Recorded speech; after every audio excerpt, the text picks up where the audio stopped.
Hi everyone, it's Sue with Ully Cat's Designs and Ully Cat's World blog. And I have a new Karen Burniston Design Team challenge for January 2025. And the challenge is to use only Karen Burniston dies numbered from 1000 to 1099. So her first 100 dies. So I'm using 1007 Charm Accordion is my main mechanical die. I'm going to use the 1004 birthday charms and then the 1053 alphabet dies. And I have cut 3 of the complete double panels, and then because of the size of my decorative paper, I had to cut each panel by itself. So I have a total of the decorative paper of 12, or 6 and 6, in the 2 different decorative papers. I've also cut from the accordion charm die set 3 of each of these coordinating colors, the large squares, stitch squares, and then 6 of the little small squares. From the birthday charms, I've done a package, the cupcake and the hat. From the charm accordion, I cut 2 butterfly charms. Obviously from the alphabet, I cut happy. I also cut 5 of the smaller connecting pieces from the charms accordion. And then out of my scrap paper, I cut strips that are 1 inch wide, and these are slightly longer than the piece, but it was just the way my scraps were. These are going to be the pieces that join on either side. And something else I notice here is that that's going to show through, so I'll probably have to trim these down a little bit more. So my strips I have actually cut down to a little over 1/2 inch. They're not perfect, but that will be enough to be my hinges. And then each of these, I'm going to do my fold, largely so I can just stick the fold in the trough and cut those apart. So now that I've got all of my 6 pieces cut apart, I need to glue these together. So they're just going to go like that. So the way I'm gluing my pieces together is first putting one in, and then I'm going to match corners up and let those set up, and then I'll trim any of the excess off, and we'll go the next round.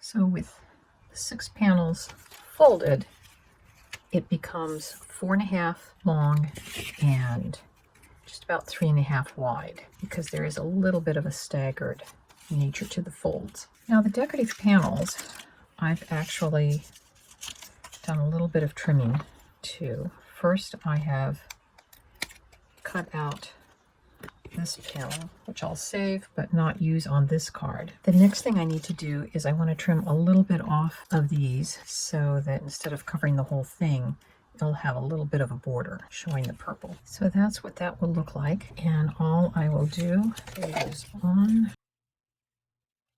will be to match the center opening of the frame with the other piece. So I've got my decorative paper on both sides, and I put the lavender flowered paper on the back just to hide my seams. And we've got the bigger pink print on the front.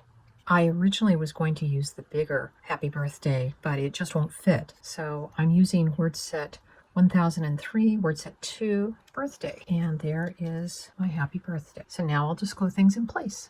The charm accordion set has a little die that cuts 4 little jump rings to put on the charms. I have cut mine out of the heaviest of my papers, and I'm thinking it's probably wise to put these through before we attach all of them as the connectors. I'm going to start with this one. I want to put it as low as possible because it's got to go behind the next one with the A. And there's also a little notch or a little score mark in there that we will need to fold that.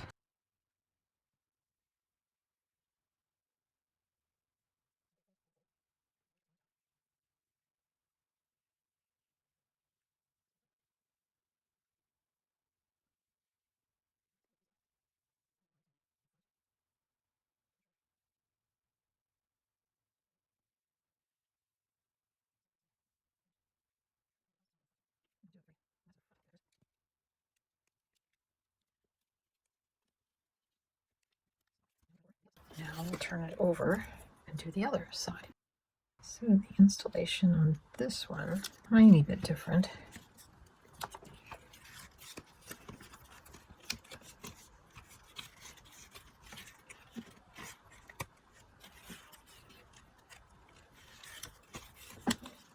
But again, if you let a piece find where it wants to be, it will work. So again, putting glue on it, matching up where the fold here and here is.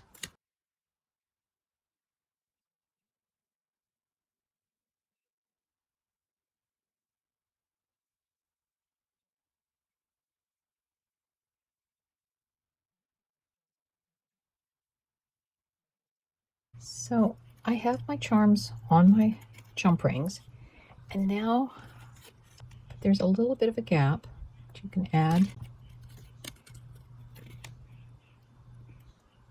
glue to the jump rings, and then I like to take my reverse tweezers, just kind of hold that on to get that until it dries.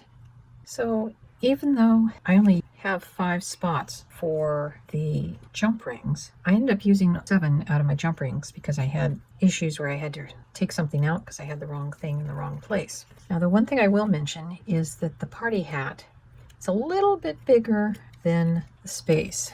We could try making that jump ring a little bit smaller, but it's such a delicate thing, I'm going to let it kind of go. And you can see our butterflies in the back. The frames came up with their own way of folding, but they still flutter. And now on the back, since I've got the frames done, I will need to put these on to kind of hide a little bit of where those tabs are, just to make the back of the card a little bit prettier. So our finished card will fit in an A6 envelope, but because of its thickness, it will have to be mailed as a package rather than an envelope. But that's because it's 6 panels.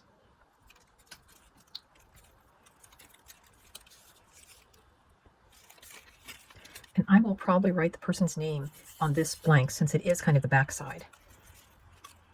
But this would be an ideal one to give in person rather than mailing. But it's a fun one. It's definitely a display card. I hope you've enjoyed this video and that you'll tune in the next time. And bye-bye.